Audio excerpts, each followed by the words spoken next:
Yes, it is very relevant because as corruption is a predicate offense to money laundering, and all proceeds of crime, even corruption, have to go through a process called money laundering, and therefore this association or this booth here that MACC has offered us is very relevant, and I think it's a very good opportunity to be exposed to all the corruption agencies in the world.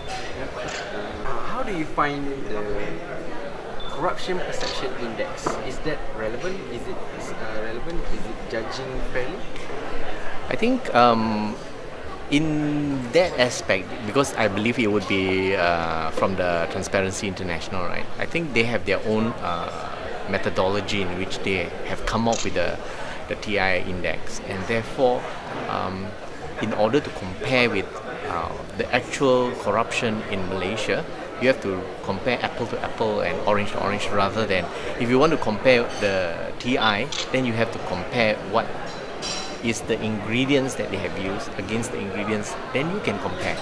So I believe even though Malaysia is below the 50% mark, I believe that it's how they have done it, and even though it's from a third party, therefore if you do it on your own with the same ingredients, perhaps you can see what's the situation.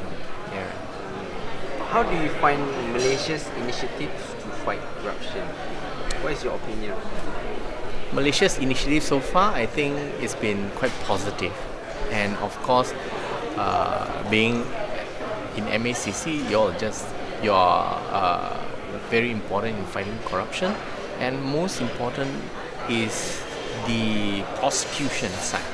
I think when people see and read more of people being prosecuted in corruption, I think more and more there will be more awareness, and that would help in many times to reduce or to increase our ranking in the TI index. Okay, just one more question. Okay, sure. Do you think that these sorts of meeting and conference is a waste of money? The waste of public funds. Do I think it's a waste of public funds? I think it is not a waste of public funds, especially when people from all around the world come together. You network with the anti-corruption head, and if, let's say, if I've got a problem, I can contact him straight.